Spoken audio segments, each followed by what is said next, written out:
on top of the world, I'm on top of the world, Y volvemos de la publicidad, seguimos aquí con Juanjo Gómez, ahora con la sección literatura de viaje. Hoy vamos a seguir, igual que la semana pasada, hablando de guías, ¿no? Sí, efectivamente, vamos a seguir hablando de guías de viaje. Vamos a hacer un recorrido por el mercado editorial español e internacional de las guías de viaje.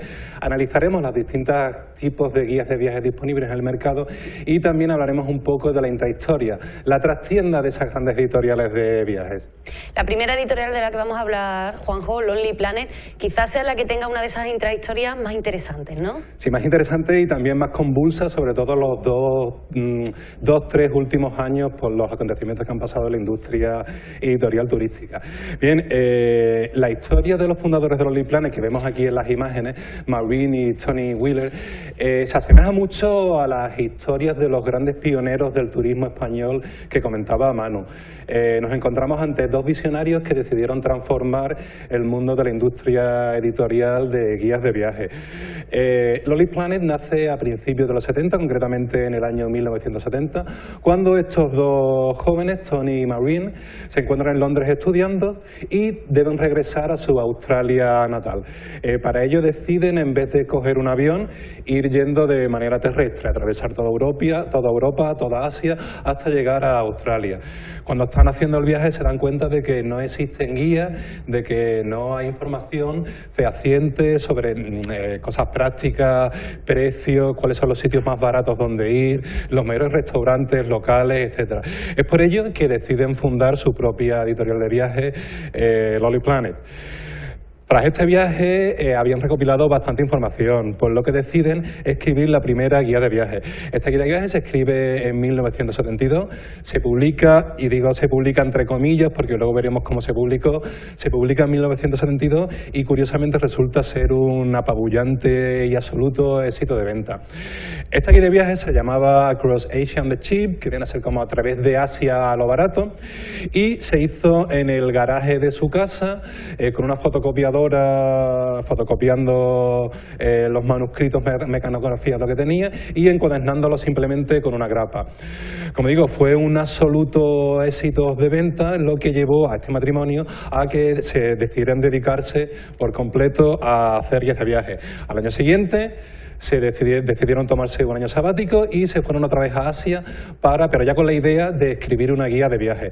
Escribieron su guía de viaje que editaron finalmente en 1975 y es la que es considerada como la primera guía publicada oficialmente de Lonely Planet. Como curiosidad, se puede decir que la primera guía que publicaron en 1972, que estaba hecha con grapas y manuscritas, actualmente se vende en el mercado de segunda mano por unos 6.000 euros. Y que es bastante dinero para ser 72 folios con una grapa. Pero es la historia de Lonely Planet. Seguirían vendiendo millones de guías de viaje hasta alcanzar la increíble cifra de 30 millones de guías de viaje vendidas hasta el año 2007. Y en el año 2007 pasa a suceder algo. En el año 2007 los fundadores de la compañía, Tony y Maureen, deciden vender la compañía a la BBC. En un primer momento le venden al 75% y a los 2 años, debido al éxito que estaba teniendo la BBC en la dirección de Lonely Planet, deciden vender el 25% restante, es decir, se deshacen completamente de la compañía. Lo vendieron por unos 120 millones de euros, que es una suma bastante considerable para ser una editorial solo especializada en guías de viaje. Durante esos 3-4 años la BBC lo hizo bastante bien. Las cifras de ventas siguieron creciendo, iniciaron el negocio digital de una manera bastante esperanzadora con unos scores, unos registros muy buenos, hasta que en el año 2012, debido a la crisis global financiera, a los cambios en los modelos de hábitos de consumo de los mismos turistas, que ya no demandan tantas guías y empresas, la compañía entra en pérdida. Y la solución de la BBC es venderla a un multimillonario americano llamado Kelly, un multimillonario que, por cierto, es desconocido, no hay fotos de él ni absolutamente nada de él. Este extraño multimillonario, siguiendo también una senda un poco oscurantista, extraña, decide poner al frente de la compañía a un joven de 23 años que acababa de salir de la universidad. Este joven, Daniel Houghton, no solo no tenía experiencia en el sector editorial, sino que tenía experiencia en nada, no había trabajado nunca, acababa de salir de la universidad. Bien, puede parecer una historia, la típica historia de millonarios americanos. La realidad es que fue una decisión completamente nefasta para los intereses de la compañía.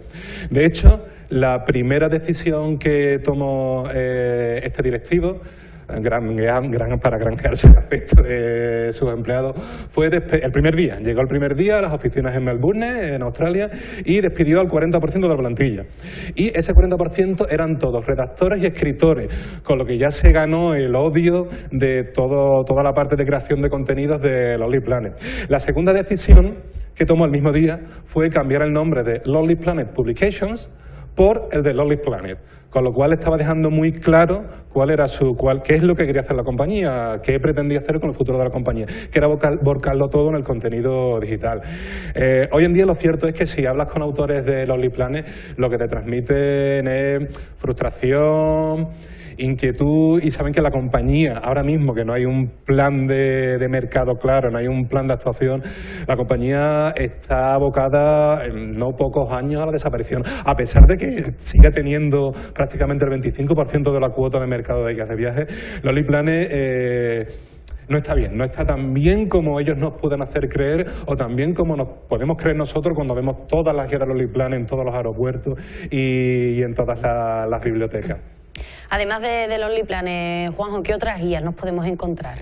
Dentro de, digamos, el segmento del viajero independiente, dentro del segmento del viajero que va por su cuenta, además de Lonely Planet, que es una guía especialmente recomendada para los viajeros independientes, tenemos, por ejemplo, las guías azules. Las guías azules son unas guías... Las guías azules son unas guías españolas, son unas guías escritas por autores españoles, y aunque sea loable esa iniciativa de tener autores españoles escribiendo guías, lo que sí es cierto es que las guías españolas las guías azules adolecen de cierta falta de detalle, falta de información y sobre todo de cierto amateurismo. Además de estas guías azules, hay otras guías destinadas al viajero, que son estas que estamos viendo aquí, las Rough Guides. Son unas guías que, al igual que los Lonely Planet, son guías dirigidas para el viajero independiente, para aquel turista que va por su cuenta. Fueron fundadas en 1981 por un británico, por Mark Ellingham, que acostumbrado a usar las guías Lonely Planet, acostumbrado a usar las guías Trotamundo, se quejaba de que estas guías tenían mucho contenido de información, abarcaban muchos aspectos prácticos, pero dejaban de un lado la realidad social, la realidad histórica, la realidad económica del país, con lo cual faltaba la parte del trasfondo cultural necesaria para conocer cualquier país. Pues bien, él fundó estas guías y digamos que el marchamo de Rough Guides es ser una especie, una mezcla, una génesis, una simbiosis entre guías prácticas y guías que con un marcado trasfondo cultural. Y finalmente, dentro del segmento de guías prácticas, tenemos las guías Trotamundo. Originalmente son las guías Gutard, son francesas, son las que vemos aquí ahora mismo al fondo de la imagen. Fueron fundadas en 1973 por Marc Duval y es la clásica guía de mochileros y viajeros independientes. Lógicamente no se puede ser más clásico, no se puede ser más fiel a un editorial que Trotamundo, que Gutard.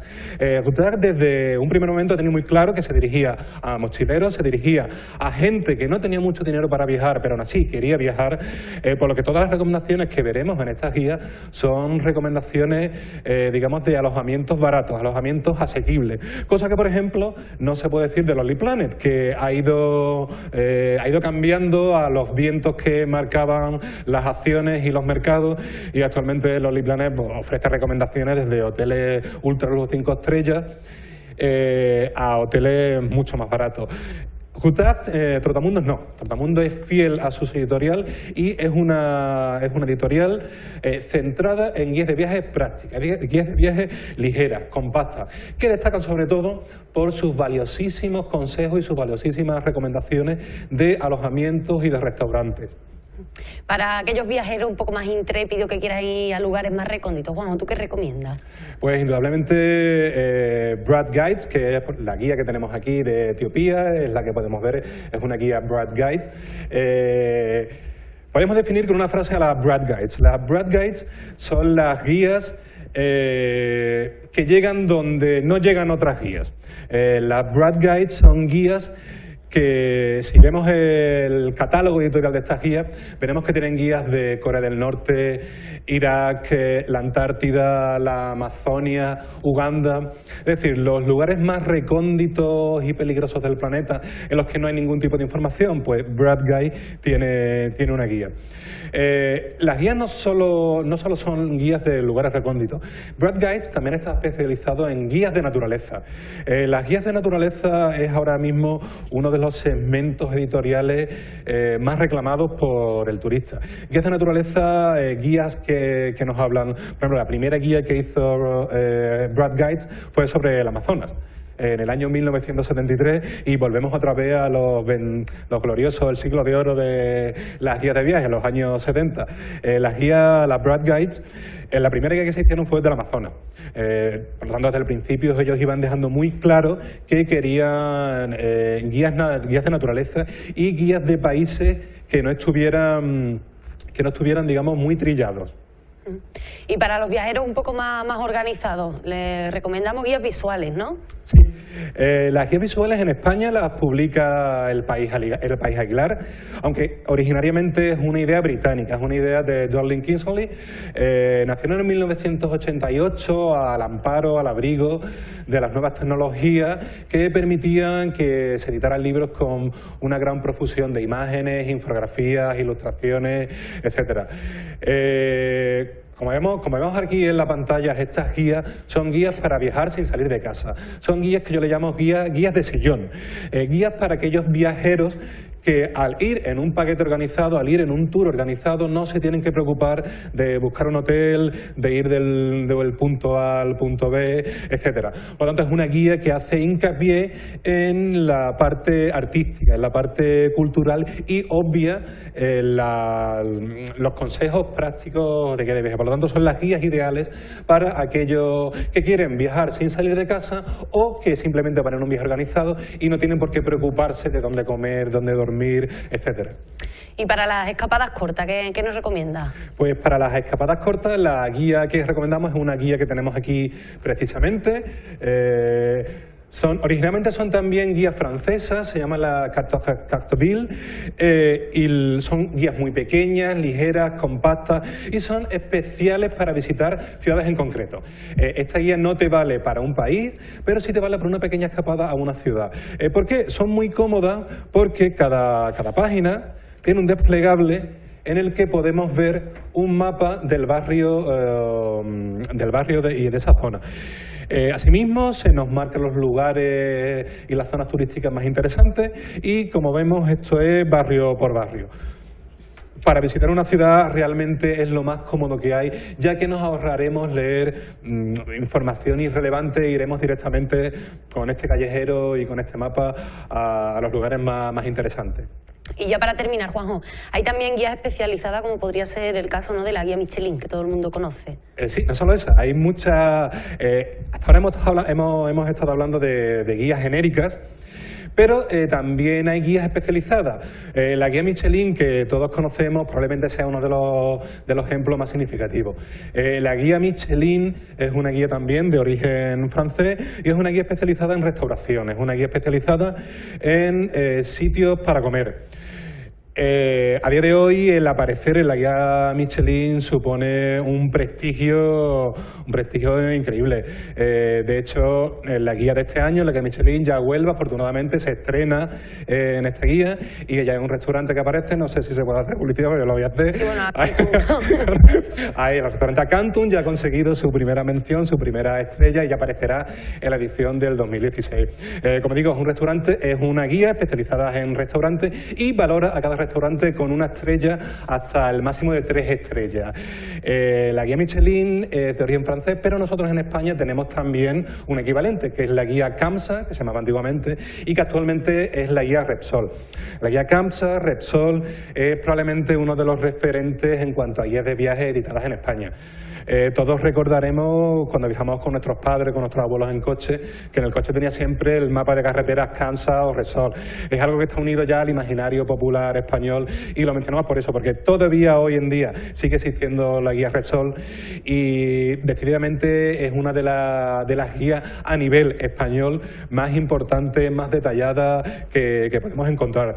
Pero no son solo las únicas guías especializadas que hay. También tenemos otra guía que es especialmente curiosa por muchas cosas, pero sobre todo por su importancia. La Spartacus International Gay Guide es una guía, como su propio nombre indica, centrada en el turismo gay. Es una guía que fue fundada en el año 1970, volvemos otra vez a esos 3 años gloriosos de principios de los 70. Es una guía que fue fundada en el año 1970 de cobertura mundial.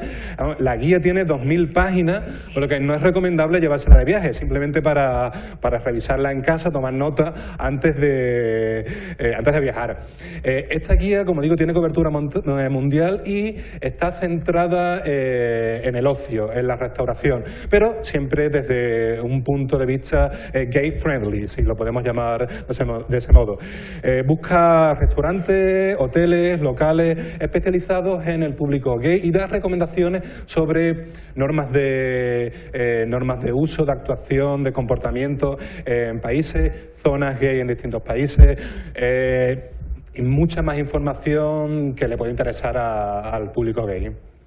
Juanjo, pues muchísimas gracias. La semana que viene, ¿de qué vamos a hablar? Sí, pues la semana que viene seguiremos hablando de libros y hablaremos de literatura sobre Israel y literatura de Israel. Y Palestina, por supuesto. Perfecto, pues muchísimas gracias. A vosotros, hasta luego. Pues nos despedimos de Juanjo y vamos a seguir con más cruces de caminos.